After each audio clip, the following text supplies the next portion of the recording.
Hey all, Baruch Levy B here from Defiant Spirit. I want to share with you a tool, one of my oldest tools that I've had in my mental, emotional, physical, and spiritual tool shed for quite some time. And it's what I call the fist and the palm, the well, usually I got different names for these things. It doesn't matter what you call it. It's always the same thing. It can be the closed fist, it can be the open palm living, but it always comes down to these two reminders that you carry with you all day long. This comes from Kabbalah, Jewish mysticism, and it really has impacted not only me, but so many people whom I've shared it with, and I've never seen it not ring true. The teaching in the Talmud goes like this: every newborn is born into this world with fists clenched tight. Every single time. They come in resisting, they come in kicking and screaming, they come in holding on in some ways for dear life. And the Talmud teaches that every corpse that has ever been has left this world with palms wide open. A corpse is no longer in fight. A corpse is no longer in fear. A corpse is no longer holding on. A corpse is open-handed, open palmed, navigating through life. Actually, there's been a recent twist on this teaching. It's actually a painful twist. I was reading about accounts after October 7th, 2023, the Hamas atrocities against civilians in Israel. And I was listening to a podcaster interview a woman whose job it was to receive the corpses, or sometimes in some cases what was remaining of those corpses. And she said something that really challenged this teaching, but I don't think in the end, I don't think it is a challenge, even though mentally, emotionally, spiritually, it should challenge us all. Some of the corpses that were brought in, she said, were actually so traumatized, devastated in their final moments in life that they actually were corpses with fists clenched tight. And as I started to think about that, I still think the teaching is deeply true, that every corpse who leaves this world naturally, who leaves this world on their terms, who leaves this world in a context of love and support, goes open-handed, open-palmed into the next world. However, I guess it really reinforces the point of this teaching that when life traumatizes us, when we leave this world in so much fear, in so much persecution, in so much pain, of course we're going to be clinging tight. However, you don't have to have gone through that type of atrocity, that type of trauma to end up doing this in your life. This happens with a lot less than that. It happens every single day. It can be as small as you're cut off in traffic and you just find yourself clenching your fist, or you're talking to a colleague, or maybe it's a stranger, or maybe it's not talk. Maybe you've been cut off in line. You are dealing with your spouse or your kids and you're triggered. You go into that fight or flight mode. Well, this is fight.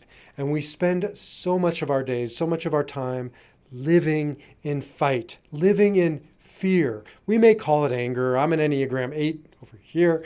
I tell myself everything is anger because it feels like anger. But when I go underneath the surface to what's below it, it's always deep down, it's always a fear. Now, my reaction is to go and fight.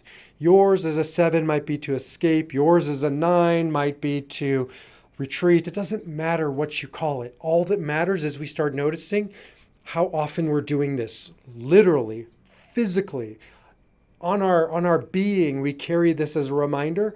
But even when our fists aren't clenched tight, how often is our body clenched? How often is our posture conveying this feeling that we're closing down, we're shutting off? It's a natural thing to do, by the way. That's why all animals do it.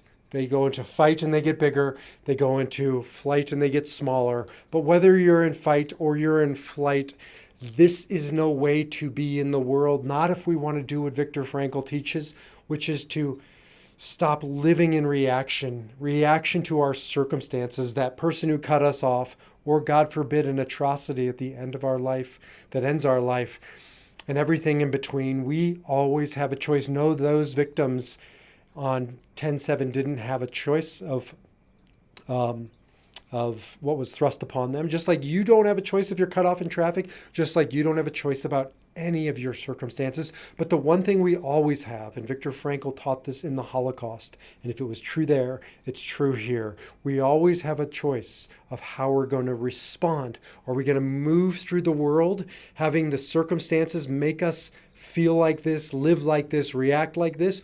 Or, as the Talmud teaches, are we going to get back into our true self, our neshama, our soul, our nishima, our breathing, our ability to take back, as Frankl says, our response, to choose our response to our circumstances, to choose our response to life. And that's what this is. This, my friends, is the soft side of your hand. This is the hard side. This side takes a lot to hurt it. This side can get hurt very easily. And so naturally, we're going to want to protect this. We're going to want to close this off, maybe share it with a few people, maybe share it infrequently, but if we're not careful, we will start sharing it less and less. And when I work with people, oftentimes, the afternoon of life, midlife and onwards, we've spent so much time protecting ourselves with the hard side, the fist side of our personality, of our MO, the way we move through the world, that we start believing this is who we are. We start forgetting that this is where we are all going. And the teaching in that Kabbalistic mystical text is sooner or later, life is going to take every newborn and open his or her palms, God willing, at the end, in a peaceful exit at the age of 120. But at some point between infancy and that point, we are all going to have to leave this world. The question the tradition asks is, are we going to learn how to open our hands, open our palms, open ourselves, and live with vulnerability, live with openness, live with intimacy? Or is life going to do it for us? Because ain't none of us getting out of this lifetime without open hands. Every corpse dies with their palms wide open. And that's the work. This is good for, again, being cut off in traffic. This is good for standing in your boss's office. This is good for entering into your home, trying to switch gears. This is good for any time and every time you find yourself in a situation where circumstances are outside of your control, and they're always outside of your control. And simply ask yourself, do I want to live with fists or do I want to live with palms? Sometimes the answer is fist, but more often than not, the answer needs to be open-minded, open-hearted, open-spirited, and open palms. That is the closed fist, open palm tool. It's my gift to you. Use it and be well as you go out into the world and defy your number, defy all your circumstances, and live in response to live your spirit.